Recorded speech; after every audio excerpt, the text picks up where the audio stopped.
Welcome to another Unwinding with Fiber and Fabric. I have some pretty exciting news to share with you, or what I think is exciting news to share with you in this video. I wanted to make this video last week, but I kept feeling I needed to go ahead and wait another week, really solidify my plans and my thoughts, and I'm glad that I did, because right after I would have made the video and uploaded it, I had squishy mail come. And I want to share with you what that package is. But I'll do that here in a few moments. So let me go ahead and explain to you some of the changes, some of my thoughts. During Tour de Fleece, I came close, very, very close to actually meeting my hoped for goal of 500 subscribers. Now, anyone who actually understands how YouTube works knows 500 subscribers is just a little drop in a bucket, not even a bucket. But for me, it was huge. When I started this channel, I did so simply as a way to connect, a way to share thoughts and the things that I do, the crafts that I do, mainly with my children. I would say with friends and family, and I did. There was a lot of, I'm asked the question quite frequently, well, how do you spin, or why do you spin, or how do you make a quilt? And so there have been videos that I have made that answer those questions. But for the most part, I do this as a way to share. And large or small audience, it doesn't really matter if that's the goal, because it's just one viewer and I have shared. So hitting 500 though was a little bit of a personal hope. I came so close during Tour de Fleece, but it didn't happen until after Tour de Fleece that I reached the 500 mark. And of course, like anybody, I would love to have a huge amount of viewers out there, but I don't do this as an income. I don't do this as a business. I don't sell anything that I make. I am planning to put some of my yarn into a box very soon and send it to a friend. And if you were watching this, because I know she watches, I've just been waiting for my husband to finish making something as well to put in the box. When I started this video, and for the longest time of this, of doing this vlogging, the only people that actually communicated with me that they were watching were either my children, my husband, or people from around the world who I had never met. So it has been really wonderful these last couple months, especially, where I've had family members and friends reach out and say that they actually are not only watching my videos, but enjoying them, especially the spinning. It has been wonderful to see who I connect with and who reaches out to me because of the spinning. But anyone who actually has watched my videos from the beginning, and there are a few of you, and I am so greatly appreciative to both your continual support of my channel and for the comments that you make. For those of you that have been watching for a long time, you know that it is not just spinning, that I do quilting, and I've tried my hand at needlework, and I sew some of my own clothing, including like the shirt that I have on, and I've shared photos of the animals that visit my backyard and the rain. Today, I'm hoping the microphone's not picking up the cicadas that are outside making a huge racket. My channel has been about sharing. And now that I really do understand what I most of the time make is what is considered a podcast, me here talking to you. That's the comfort zone that I have fallen into. It's not how I started these. It's not how I expected to do these. It was never my desire or my feeling of confidence to sit here and speak to an audience for this amount of time. And in essence, like with my blog, Pithy Ponderings, to ramble and ponder about things going on in my life and share it with others, sometimes in a not so pithy format. But I enjoy all sorts of different crafting. I enjoy knitting, I enjoy spinning, crochet, quilting, whatever my body allows me to do, and I'm any slightly good at, I enjoy doing. It gives me joy. So I want to announce that because it gives me joy, and because while I don't think doing daily vlogs is something that I can sustain, I really have missed doing the more frequent vlogs that I had during Tour de Fleece. So I started thinking that maybe it would be good for me, especially because it does give me a purpose and a feeling of connection, that maybe I will try to do weekly vlogs. In the past, I've occasionally done a few weekly vlogs, but for the most part, I didn't think I had any content to share. And that is a concern for me. I do not want to spend my time or your time running around trying to find content. This is organic. If I have something to share, I want to be able to share it, but I don't want to scramble to try to come up with something that may not be as joyful as my regular things that I do. This is not a business for me. I don't make an income off of it. It is sharing.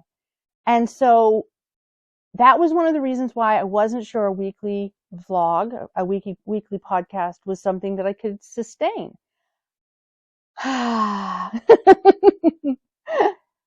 Enter in two things: the squishy fiber that came to remind me that I need to stop putting off something, and discovering something that I hadn't done before or hadn't tried in a certain way before that I really want to share. So, all right, let's see if we can make this slightly I laugh. Slightly organized. Okay. So one of the viewers, and you know who you are, one of the viewers asked me a question. Asked me what YouTube channels I watch. And I understand where the question's coming from. During the height of the pandemic, YouTube became a way to connect, way to not feel so alone. It's part of the reason. Oh, excuse me. I have probably inhaled fiber from my house. It's part of the reason that I moved away from the early videos I did to try to do more of this stuff. It's a way to connect. It's a way to hear someone's voice. Just having music in the background can be wonderful, but it's not necessarily enough. So when I was asked this question, I kind of hemmed and hawed. The person who asked is over in Great Britain, and so I didn't really know if I had a lot to share, because most of the knitting related and fiber related channels that I watch are over there. So I didn't really think about it, but I didn't really think there was anything I could share. But over the last, I think it's been almost 2 weeks now, over the last 2 weeks, things have changed. And I realized I do watch a lot of different programs. They are crafting, they're making, they are sharing vlogs. I don't get into a lot of the tutorials. I definitely appreciate videos that sometimes show techniques, but I like to feel like I'm in the old-fashioned sewing bee, the quilting bee, the sharing of information, the sharing of what we're doing, the sharing of our life. So I'm going to start with that. Yes, obviously, I think I had a cat walk by and stir things up. Yeah, I live in a fiber house, of course. But I made a list. See, in terrible handwriting. Don't look close. Don't zoom in. Don't pause and hold. But I made a list of some of the things, some of the channels that I watch. And you're going to see it's very eclectic. And that kind of goes along with the announcements about how I'm going to do a weekly vlog. Because there's things that are going on now, things that I'm doing that I want to share with you that I wouldn't have felt necessarily like I could share even a few months ago, because so many of you are here because of my spinning. And I know this because the majority of the people who have started subscribing in bunches happen when I'm doing my spinning. So spinning is a major component of my weekly vlogs, my weekly podcast that I plan. Confession time, I have not been at the spinning wheel since before my last video. I have not picked up my knitting needles. I have not crocheted. I have been doing a different craft, and I will share that here in just a moment. But there are a couple, I have quite a number of YouTube channels that I watch. And so I want to share these with you before I get into the other stuff, because I think it will help you understand what goes on behind the scenes for me, what inspires me. I may spin a lot in these videos, especially during Tour de Fleece, but I do a lot of other crafts. And for those of you who have watched my Vlogmas, you'll know I have lots of crafts. Oh, you have to pardon me. Something caused my eyes just to itch a minute ago, and I just need to rub my eyes. There was a storm that blew through here, didn't put down any rain, but kicked up some wind earlier today, and I'm wondering if that's also having a bit of an effect. Okay, so the things I like to watch. They are not in any particular order, but I think what I'd like to first of all say is, of course, I love watching indie dyers. So Giddy Knits in the corner of craft and such like that. I love indie dyers. I like watching them. I like watching them dye their fiber. I have to admit, as someone who has dyed yarn, has done this, I love watching their process. I love their shop up, not their shop up, but I like their workshop updates. They have energy, they have creativity, they're inspired by things that I also enjoy. So I like watching them. I watch the Woolly Thistle. That's here on this side of the pond. It is a yarn company in the northeast part of the United States, and I don't buy their yarn. I don't buy any of the indie dyers yarn. I just enjoy watching their videos. I like to watch them talk about their projects. I like to watch them dye their yarn if they do. With the Woolly Thistle, I love just hearing about just their excitement, what they're doing. It's just enjoyable. For me, it's enjoyable to watch them. So then I also have Engineering Knits. I have mentioned her before. I like the fact she's breaking down patterns knitting patterns from 100 years ago. I like that that creative curiosity. On a similar front, but a completely, in a way, different tangent, is a woman named Sally Pointer. She is over in the UK, and she is a heritage educator. And I have a weakness for watching someone take and recreate a method that was used millennia ago. So Sally Pointer, and I'll try to put a list of these guys in the description below. So I like watching Sally Pointer. I'm also a huge fan of Nerd Forge, and that one, they create dioramas, leather-bound books. if you don't know who they are, just look them up. Nerd Forge. They may not be for everybody, but for me, it's just brilliant creativity. Then, of course, I deviate entirely from crafts, and I love watching a show called Sean's World.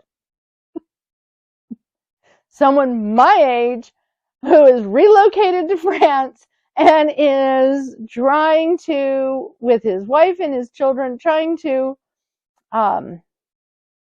make the house not leak.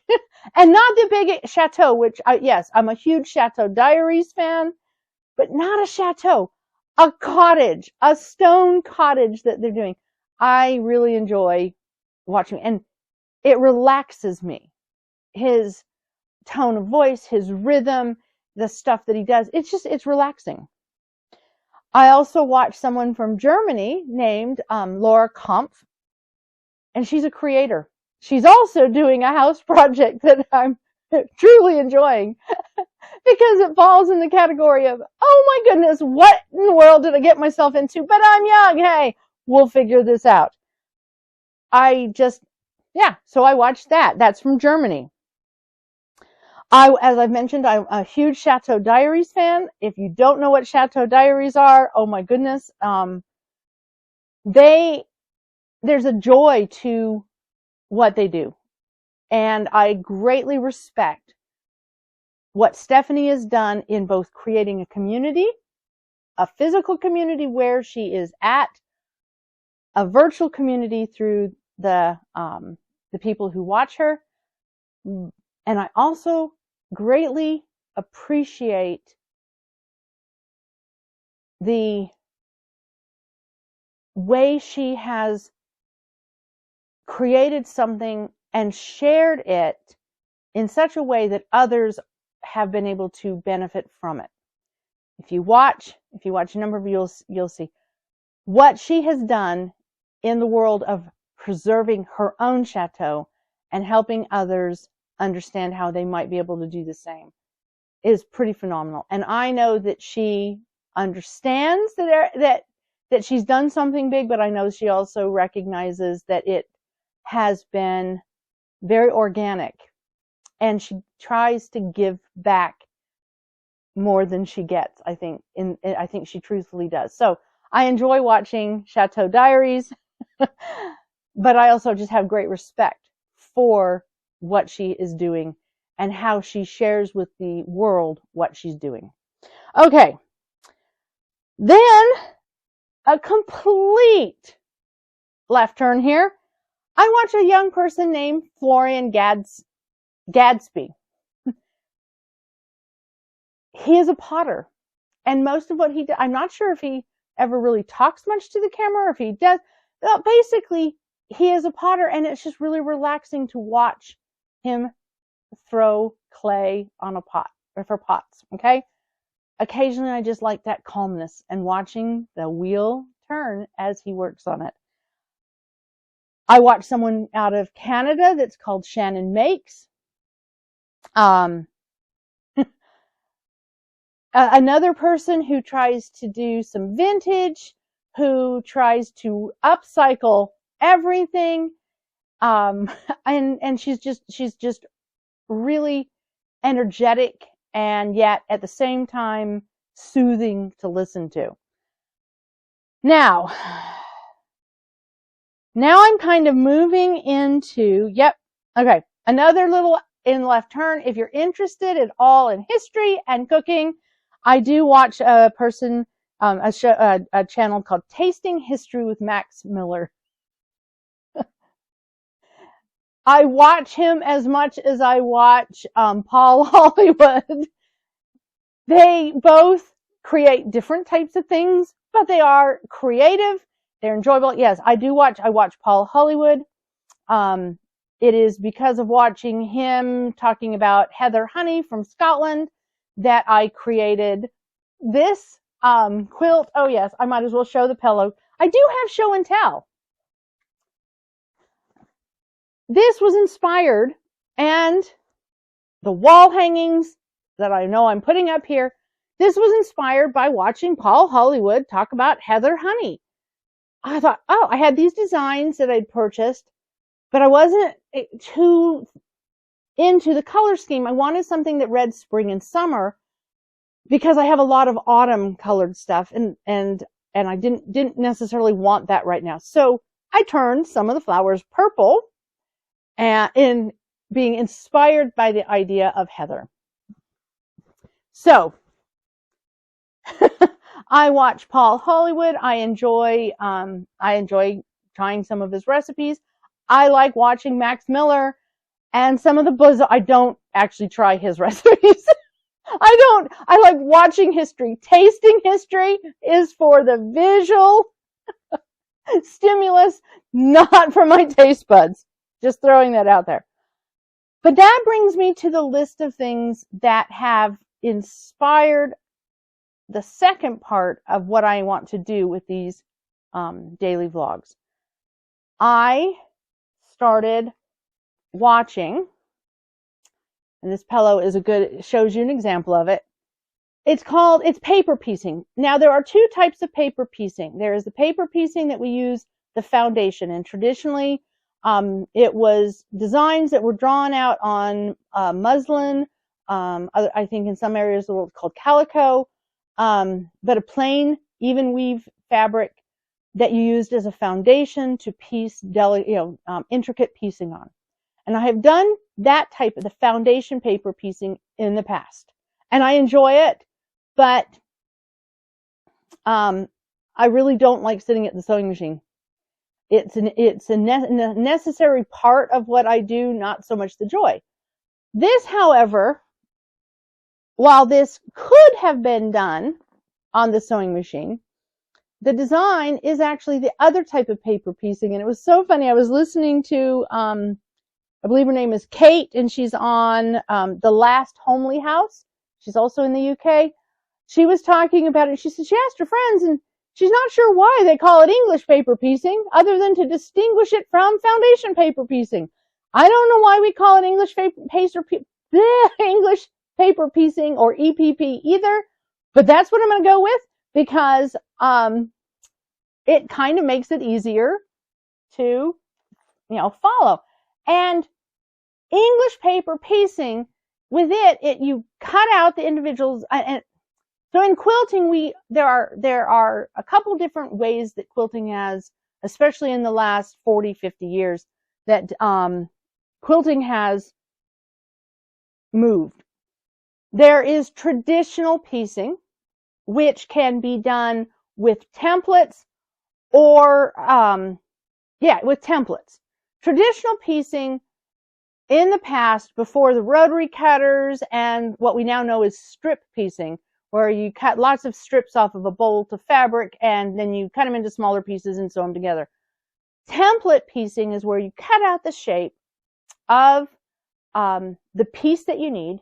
I'll hold this up. You cut out the shape, say like this shape right here, this shape right here. You cut it out with a seam allowance around it, and then you sew the pieces together. And a lot of people took template piecing and moved it into with rotary cutters and precise seam allowances, and they take it to their sewing machine and they piece together blocks. The problem people run into is what we call here the Y seam, that point inside. It can be done on the sewing machine, but as you get smaller and smaller pieces, let me pull out another example. If you get smaller and smaller pieces, that becomes more and more tricky to do. Now, again, this probably, I don't want to be touching my microphone. This probably, again, could have been done on the sewing machine. But I actually hand sewed all of this. Now, in the past, when I have done some hand sewing, I haven't liked the results. Because with traditional piecing of blocks, the sewing machine is more efficient. But with English paper piecing, it became a game changer. And I'm not going to go into the weeds of trying to explain exactly how it's done, but I will tell you this. When in the past I have done this type of cutting out templates, I've used it for applique and such. When I've done this in the past, even if I tried it the way I see English paper piecing people, there's a lot of P's in there, do it, I would have struggled. But I moved to using a thicker than paper template. And in this case, what you do is you leave the paper attached to the piece. You sew the pieces together with the paper attached. And I started watching a couple quilters in the UK who were visiting the big quilt show over there. And they were doing English paper piecing. And I was floored because they were using it with a foam. They were using it with a foam that stayed in with the pieces. And I could tell that you could hold on to something. And that was one of the things that in the past would have tripped me up, is holding on to something. So I started watching The Last Homely House and Craft House Magic, and most especially Emma Jones' Vintage Sewing Box. And I fell in love. I absolutely fell in love. And I gave it a try, and as you can see, I've done now, well, I actually have a few others, but I'm not going to show a lot of that. I wanted to show you this because I'm going to make a pillow, and I will have this and the quilt that it goes along with to show and tell, because I'm using up scraps from a quilt project that I think I've already showed a picture on my Instagram. But I will share that later, and I'll share more of the English paper piecing that I've been doing next week. But for today, what I wanted to do is I wanted to tell you how I started watching them and I realized I might be able to do this. My hands might be able to do this. I love hand quilting. I love sitting in a comfortable chair and doing hand work. And especially watching Emma Jones' Vintage Sewing Box. I realized I could do what she was doing. I saw, first and foremost, a kindred spirit. And secondly, I saw in her what I used to feel like when I was much younger. When 30 years ago, when I first started truly quilting. I had done quilting before. I'd been taught by my grandmother. But 30 years ago, I really dove into quilting. And really dove into trying to understand how to quilt, I should say, do patchwork, piece together blocks. And I watched Emma Jones and I realized I probably could do what she was doing. And so I did. And yes, I will talk more about this a bunch in the future. But it reminded me so much of what I used to do. Or I should say, how I used to feel, that I knew I needed to try this. So I started watching her. I've done a bunch of piecing. I've been looking for more channels to follow. My YouTube algorithm has gone nuts. I had avoided watching quilting YouTube channels for a lot of reasons, which I will not go into right now today. But now my YouTube algorithm, I was flooded with them. And I was looking through to see if I could find other people that had the same spirit that I saw in Emma Jones. And I did. And one that I want to share before I go into the explanation and my squishy mail, there is one that's called Dave's Craft Room. And here is a young man that has completely embraced what quilting should be, rather than what I feel quilting often becomes. One of the things that I reference all the time is in Christian scriptures. It talks about a parable. It talks about the teach a man to fish rather than give a man a fish. If you give a man a fish, he only eats for a day. If you teach a man to fish, he can feed himself through his life. That's the lesson, the parable.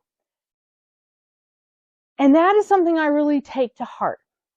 If you, and I also believe that when you are teaching a man to fish, make sure that you offer him a meal while you're teaching him. Don't let him go hungry while he's learning. But I am really a big believer in the notion of inspiring people to do things that help them. Not just give crutches, not just give projects. I have some pithy projects. I will have more to share, but my goal is to provide inspiration, point you in the direction. And this young man in Dave's craft room, he embraces the notion of making it work and making it ourselves and not being bogged down by the rules that aren't really rules, that are just some people feeling so much need to be constrained. And that's the thing when I look at Dave's craft room, The Last Homely House. Oh yes, Conquering Mount Scrapmore. I believe she is in Alberta, Canada. Craft House Magic, and most especially Emma Jones Vintage Sewing Box. When I took those different channels, when I looked at those individuals, what I saw was people who understood you need to make things structurally sound, but you don't need to be bogged down by commercialism or the need to do what everyone else is doing and then justify it by saying, well, there's rules. There will always be people who need to have somebody hold their hand in order for them to create. And the people who support that need, that's wonderful. But the people who instead, in essence, I like to tell my daughter, are the librarians amongst us. The ones that will inspire us, the ones that will show us, ooh, this is a new book that just came in. The ones that will encourage us to try something new, but then point us in the direction of someone who will help, or a tutorial or information.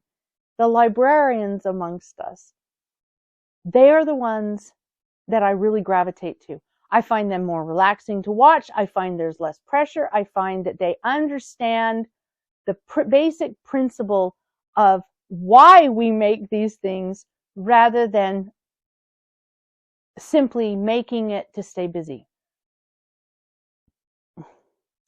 Busy people who craft, I think, have a tendency to be much more creative because they know they have a very limited amount of time to do so. And they're not trying to just fill their day. They're trying to create something. So again, no judgment against people who have to buy the block of the month, the kit of the month, because those things do inspire. Those things do help us. They do move us out of our comfort zone. But I hope, and I know that with the people that I've shared, I hope that people, when they're seeking out their craft of the month, their block of the month, their box of the month, they are seeking them from people who are trying to inspire, who are trying to teach you how to fish, rather than just giving you, teaching you how to fish, as opposed to teaching you where to go to buy your fish. Yes, it's nice to just go and buy the fish, but it is so much nicer if we actually learn something that we can that can sustain us, that is sustainable. So I know that this one's going long, and some of these podcasts probably will, because I have things to share. I have things that I want to share. It's an exciting time. Yes, I am still recovering from the change that my life went through in July.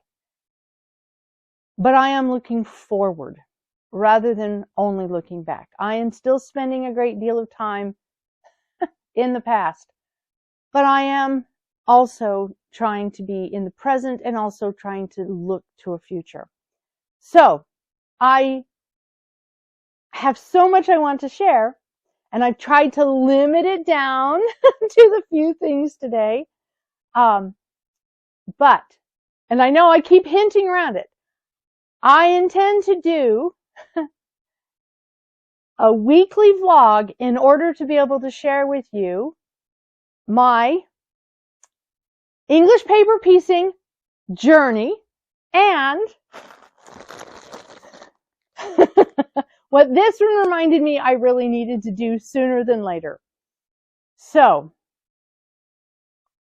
I'm going to save the squishy because all of you spinners out there want to see what's in this bag if you're still here. So I'm going to wait till I'm going to share that at the last, because what I will be doing, and you can look forward in the upcoming videos, is I will be making more blocks. And because I don't want to produce a product, I am not having anything to sell, but I don't want to just put it out there and not have you know where to go or something to try. I will be sharing, because I have to sit down and create the files and the documents for myself and for my posterity. I will be uploading the patterns for English paper piecing that I create every time I have one, including this one. Okay. I'll probably be sharing this again, as I said, probably next week, if I can even wait that long. So look forward to that. If you are interested in all, check out, and as I said, I'll try to put all of those links in the description below for all of the different YouTube channels that I follow. Check them out. And if it looks like something you're interested in doing, I will be sharing some of my stuff. I will be posting on my blog any of the patterns that I create for myself. I will go ahead and upload those there for free. There are, and I will talk much more about those in the upcoming weeks and months. But for me, it has been a joy for a lot of reasons. It brings me back to some of my roots, but it also, there's a therapy to the rhythm of hand stitching. And before I change on to what's in that squishy package, I want to show up close. I don't know if you can see it on the camera, but I'll show it here. I know that you can zoom in on my Instagram and see it. You can see my stitches. I've already learned two very important things. One, if possible, match the thread. And two, if possible, use thin thread. So 50 weight cotton is what I have moved to, and it hides the stitches. So there's imperfection in this. And there is a story behind the fabric. There's a story behind this one. I'll share that when I share the quilt and everything in the future. So if you aren't subscribed, hit the little reminder bell so that you know I'm going to try to have these videos come out on Friday evening Eastern Standard Time, I believe.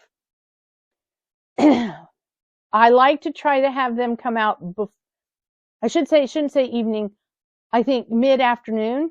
I like to have them come out around, believe it or not, around the,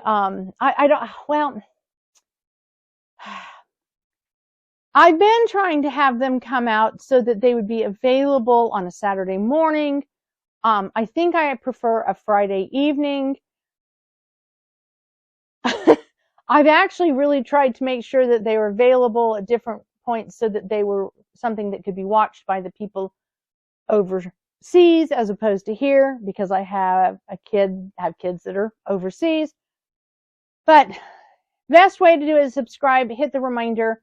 I'm going to try to be as very consistent as possible, but I believe it is going to be an upload either Friday evening or a first thing Saturday morning. It really depends on what day I find more comfortable to record on. Right now I'm recording on a Thursday evening because I think I'd like to have this go out on Friday. Go figure. And I have to have editing time. So stay tuned and watch. And if you don't know what English paper piecing is, check out some of the channels. See if it's something you might be interested in. My hands are doing it. I've been a hand sewer for a long time. The difference with this versus hand quilting is you get to use a longer needle. I definitely have a whole packet of needle threaders coming because my eyes don't always want to do that. So there are ways, and I'll share more of that probably in next week's video. The second thing that has, and actually the original reason I knew I needed to do weekly vlogs. So during Tour de Fleece, I participated in a Facebook group called Spin Foolish, and I filled out a bingo card just because it was something to do because I was spinning. And I received a goodie bag for my effort. I want to, it's noisy goodie bag. I want to first and foremost thank Cheryl Williams for arranging the bingo and the goodie bags this year. Thank you so much. It was a surprise, and it was such a well-timed surprise. I'm not sure if you watch my vlogs, but I will just thank you here anyhow. And I also want to thank the fiber, the spinning fiber. I want to mention that the spinning fiber is coming from fiber arts, a fiber company called Camaj. I'm pretty sure, I'm hoping I'm pronouncing it right. It's C-A-M-A-J, Fiber Arts. It's in Florida, and they do say that they ship worldwide. I will have that information in the description below as well. Thank you for sending this. It's always nice to find different fiber companies. But this, what I was sent, to my great surprise, okay, is so I have a merino custom blend called Caliente sample, okay, put it there with the label. So Caliente to spin, and breed study number 3. And yeah, it's a breed study. It's little samples. I've never done little sample breed studies before. I have done breed studies from big fleece or 1 pound bundles, but I am looking forward to that. They also there's other stuff. I think that was other stuff in this. Yes, it's all kind of fallen out of the. I love getting. I mean, it's adorable, little squishy. That's a little crocheted. Oh my goodness! So, and sticky notes. I haven't actually looked through all of it entirely. Here's a recipe. It's a recipe card. The ultimate white chicken chili. From their. It's so it's Camaj School of Fiber Arts. Yeah. Oh, that's really cute. Look at that. I also have a recipe here. Dutch baby pancakes.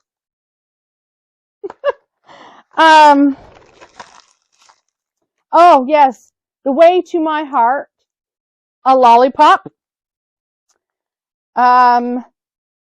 Watermelon cucumber mint infusion. And it looks like some paperwork. Let's see, what is this?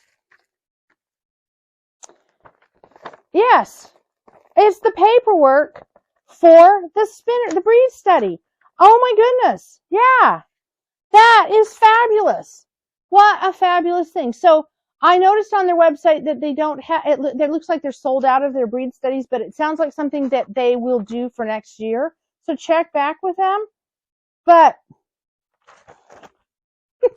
the timing is perfect because it reminded me that it is something, not so much just a breed study, but a spinning study. I want to do, as those of you that have followed may know, I have, my son and I purchased back in like June a huge amount of plant-based fibers, as well as some other breeds of fiber that I hadn't spun before. So I have these 2 bins that we're supposed to be getting on the emptier side, not the fuller side, and I want to actually start doing my plant-based study. It's something I've been putting off for a while.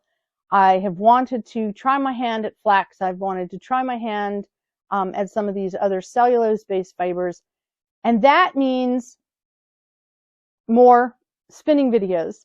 So my goal is to have a video every week. My goal is to include spinning and the results of my English paper piecing. I won't be doing tutorials to my way my brain thinks. I won't be doing tutorials. This isn't going to be a how-to.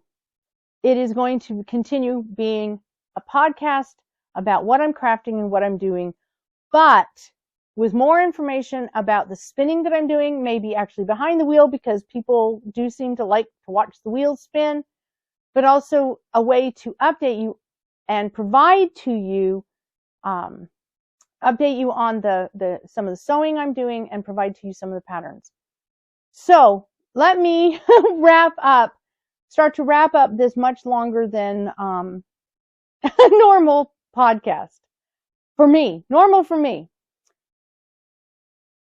When I look at a craft, when I look at an activity, and I look at things that I want to share, I like to be able to share anything I'm doing.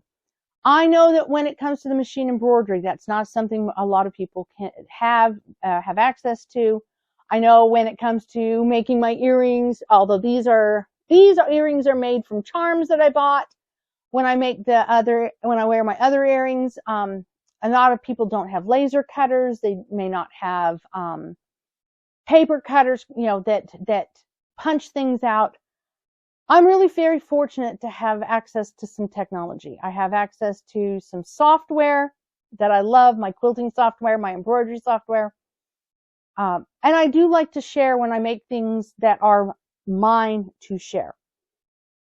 But when it comes to a lot of my crafts, I really do like to be able to share with you things that are easy for others to try.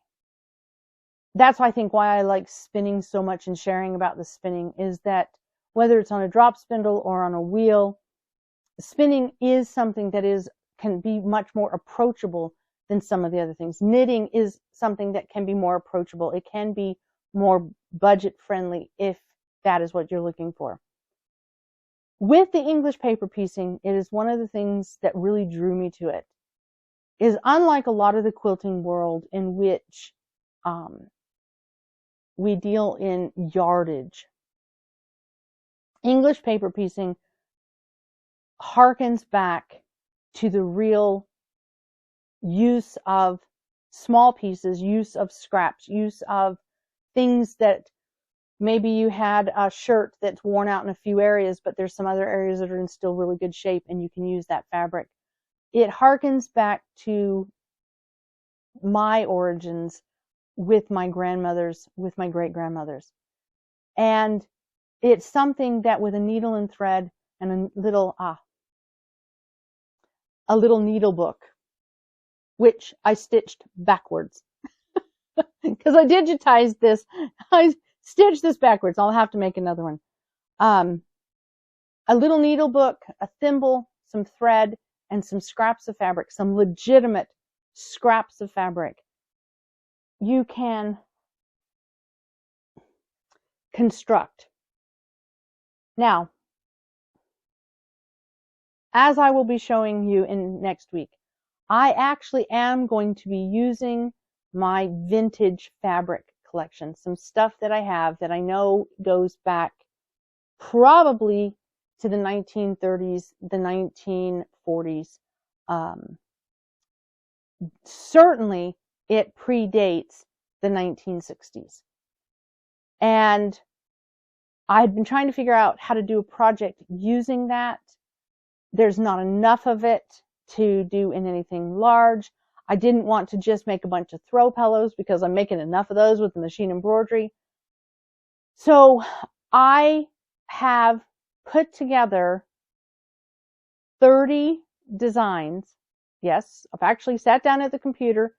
I have put together 30 designs because I have a software, and I'll talk about it in the future as well. I use a software called Electric Quilt 8, EQ8. I've been using the product for a long time. I am not sponsored. And I use that, and I've put together 30 blocks that I will use and share over the upcoming probably year. I will take that information that I have created, I will put that into a PDF form so that anyone who wants to can print out on their own printers at home, on cardstock, on paper, trace out the pieces. I use, and I'll go into more of the details of what I'm doing next time. I want to be able to share that because these last weeks have not been the easiest for me. And I haven't been able to knit, and I haven't been able to crochet, and I haven't gotten back to the wheel in 2 weeks. But I have been able to sit in my chair, and I have been able to hand quilt, and I have been able to now hand piece things together. A simple needle and thread, and I'm sewing together blocks, just as I know that my great-grandmothers did, just as I know others have done. And it is such a joy to see a younger generation embracing the benefits of this old craft.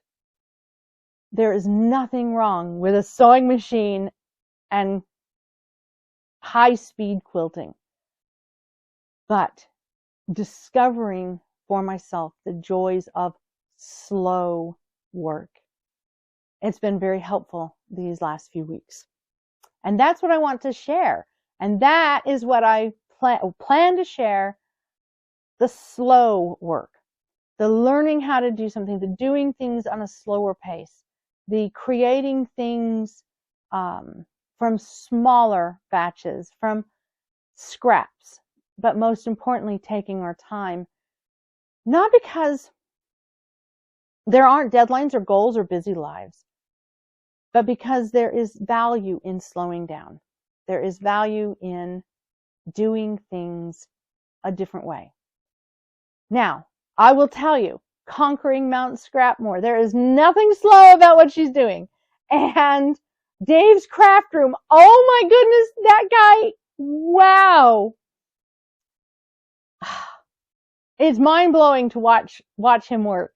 The first video of his that I watched, he was making a Cheez-It quilt. And Cheez-Its, for those of you that aren't familiar, are a small orange cracker snack that has artificial cheese flavoring that's rather popular here in the United States. And it was just such a joyful thing to watch. And then I started watching his other videos, and he combines extreme precision, modern techniques, massive, art quilt stuff, and he does it in ease that just makes you go, wow, I could do that. He also has pieced together by hand a hexagon quilt. And how he does that and how he accomplished that is just, it's not just amazing, but it's doable. It's doable for the lives that we live. It's doable for the time that we have. And it's just inspiring. I'm so pleased that throwing away the need for everything to look exactly like what somebody else makes. That to me has been such a joy to see. Whether it is in knitting or crochet or needlepoint or quilting or spinning, whatever it is you do, woodworking or pottery. Throwing away the need to look and be like someone else, that has been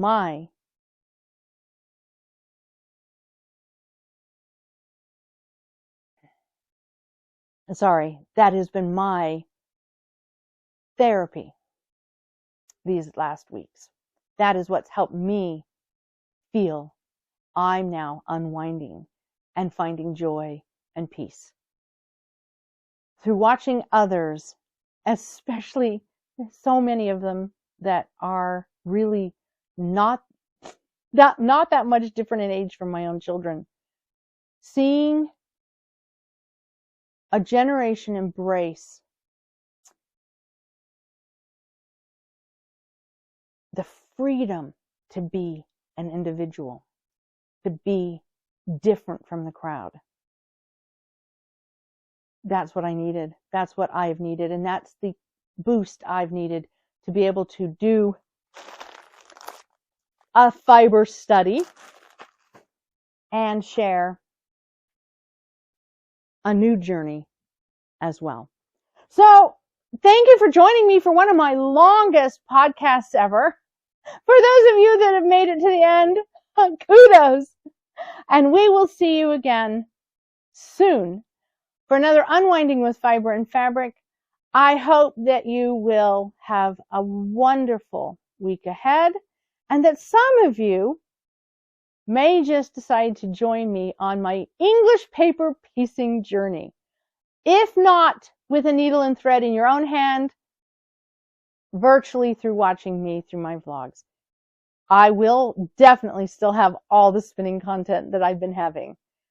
But now there will be two things showing how I unwind in a slow process rather than the high-speed machine embroidery that I do so much love to do.